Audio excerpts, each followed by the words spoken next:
Rohan, often called the Rittermark, stood as a mighty domain of men situated between the Misty Mountains and the White Mountains, formerly named Kalanarden. Its vast territory spanned from the River Isen in the west to the east wall of Rohan and the banks of the River Anduin in the east. The northern border was marked by Fangorn Forest, while the southern boundary was defined by the elven woods of Lothlorien.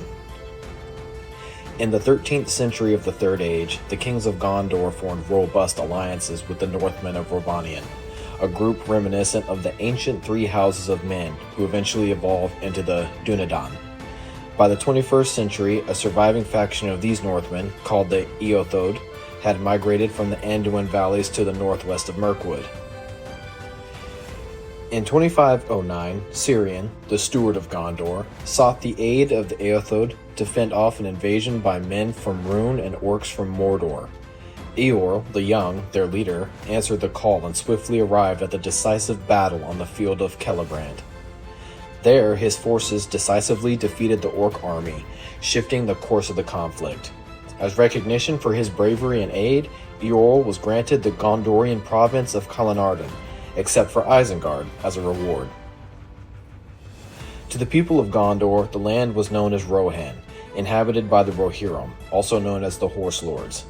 Yet the Rohirrim referred to themselves as the Eorlingas, cementing a robust alliance between Rohan and Gondor for years to come. The royal lineage of Rohan, known as the House of Eorl, began with Eorl the Young and continued through two lines of kings. Eorl moved his people, driving out the Dunlendings, who attempted to repopulate it without Gondor's consent. Eorl also built the first city of Rohan, Aldburg. Eorl lost his life, unfortunately, fighting the Easterlings in the Wold. Migration was continued to the days of the second king, Brago, who defended the borders against the Dunlendings and the Easterlings, and drove the remaining orcs and Balkoth off the Wold. Brago also built the Golden Hall of Meduseld and made Edoras the capital of Rohan. The following great leader, King Aldor, was the founder of a golden age in Rohan's history, during which he completed Rohan's conquest east of the Isen, and the Rohirrim increased greatly in numbers and even settled valleys of arid Nimrace, including Harrowdale. It was he who succeeded in driving all the remaining Dunlendings from his realm.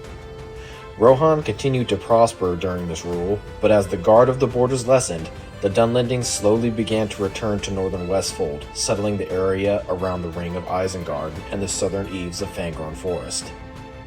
A powerful Dunlendish force had been established, and the next leader following the death of his father Aldor, King Daor, was forced to ride northward from Edoras, ultimately to defeat his enemies, but he was unable to recapture the Ring of Isengard. The following years, the Dunlendings continued to harass and mingle with the Rohirrim. The first line of kings lasted for 249 years, until the ninth king, King Helm Hammerhand, in 2758. Rohan was invaded by Dunlendings under Wulf, son of Freka, a mixed Dunland and Rohan blood.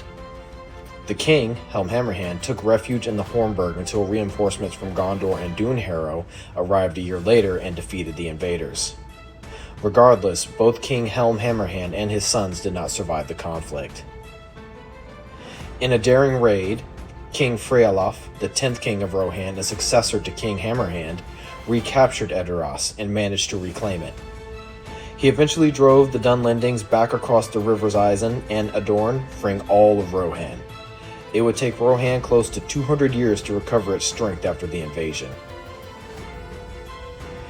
Years later, during the War of the Ring, the evil wizard Saruman manipulated Theoden through the treacherous Grima Wormtongue's machinations, weakening the king's resolve, and subsequently, Saruman launched an invasion of Rohan, claiming early victories at the fords of Isen, where Theoden's son, Theodred, fell in battle. However, Saruman's advance was halted at the Battle of the Hornburg, facing a crushing defeat and turning the tide of war against Saruman's forces. Following the victory at Helm's Deep, Theoden led his army to Minas Tirith's aid, breaking the siege in the Battle of Pelennor Fields. Despite his valor, Theoden perished in battle when his horse fell, leaving his nephew Eomer to succeed him as king of Rohan. Meanwhile, Éowyn and Merry Brandybuck bravely confronted and defeated the Lord of the Nazgul. Éomer later joined Gondor's armies in the Battle of the Morannon against Sauron's forces. With the destruction of the One Ring in Mount Doom, the battle and the war came to an end. Éowyn's union with the Faramir, Prince of Ithilien, marked the beginning of a new era of peace and prosperity for Rohan and Gondor alike. Thank you once again for tuning in. Don't forget to smash that subscribe button if you haven't already. Your support means the world to me, and I can't wait to have you join us for our next adventure. Until then, stay curious and keep exploring the depths of Tolkien's rich universe.